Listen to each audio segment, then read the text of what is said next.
स्वागतम स्वागतम विखे पांड्यानु स्वागतम विखे पांड्यानु स्वागतम। ओडिशा में अब तक सिर्फ नवीन पटनायक जिंदाबाद के नारे लगते रहे, अब वीके पांड्यन सर्वोत्तम के नारे लगने लगे।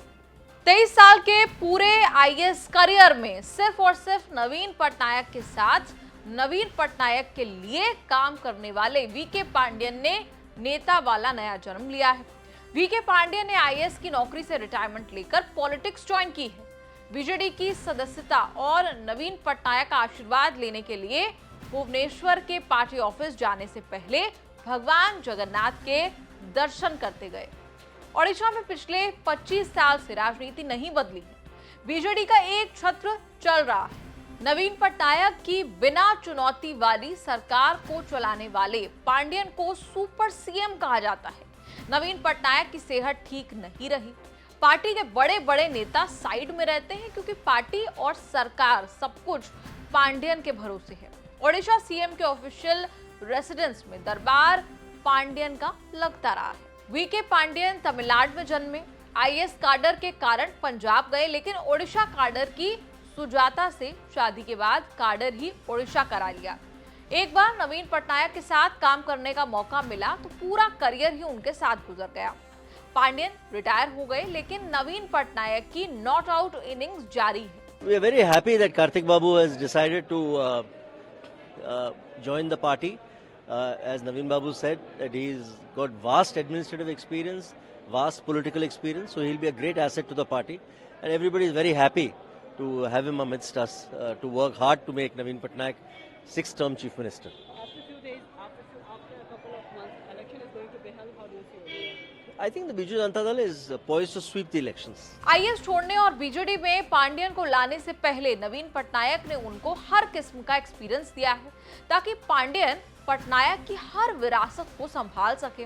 पांड्यन के वीआरएस लेने में नवीन पटनायक की मर्जी रही होगी। वीआरएस लेते ही 24 घंटे में नवीन पटनायक ने अपने सबसे बड़े 2 प्रोजेक्ट 5T और नवीन ओडिशा पांड्यन के हवाले कर दिए। वैसे आईएएस रहते हुए पांड्यन ने ही दोनों प्रोजेक्ट जो है वो डिजाइन और इम्प्लीमेंट किए। ये प्रोजेक्ट तो सिर्फ कैबिनेट रैंक देने के बहाने निकले। असली मिशन तो पांड्यन और नवीन पटनायक का एक दूसरे को आगे ले जाना है। हालांकि विरोधी कुछ और ही आरोप लगाते हैं। भाइयों बहनों, मुझे तो लगता है कि उड़ीसा की सरकार नवीन बाबू की सरकार एडहॉक की सरकार है, क्योंकि नवीन बाबू कुछ करते नहीं है, नवीन बाबू कुछ बोलते नहीं है और पांड्यन कुछ छोड़ते नहीं है। इस प्रकार की लूट की सरकार की छूट नवीन पटनायक ने दे रखी है। नवीन पटनायक ने जन सुनवाई के लिए एक मैकेनिज्म शुरू किया था जिसकी निगरानी वीके पांड्यन करते थे। पांड्यन का टास्क था सीधे जनता की शिकायतें सुनने के लिए पूरे राज्य का दौरा करना। आईएएस रहते हुए पांड्यन ने 62 दिन में ओडिशा की 147 विधानसभा सीटों के दौरे किए, 200 मीटिंग्स में जनता से सीधे बात की, 25 लाख लोगों से मिले। शासन और राजनीति को समझने के लिए इससे बड़ी ट्रेनिंग और क्या होगी। नवीन पटनायक ने 5वीं बार सीएम बनने पर सबसे बड़ा प्रोजेक्ट शुरू किया 5T। T stand for transparency, team work, technology, time, transformation. Odisha में सरकार के सारे कार्यक्रम, डिपार्टमेंट, प्रोजेक्ट के लिए यही फुटप्रिंट है 5T। स्कूल से लेकर अस्पताल, गांव के डेवलपमेंट से लेकर हाईवे प्रोजेक्ट तक सब 5T का हिस्सा है। वीआरएस लेने से पहले पांड्यन इसी 5T को एज सेक्रेटरी लीड कर रहे थे, अब चेयरमैन बनकर लीड करते हैं। नवीन ओडिशा प्रोजेक्ट हाल में शुरू हुआ है जिसमें नवीन पटनायक सीधे ग्राम पंचायतों से वीडियो कॉन्फ्रेंसिंग करते हैं।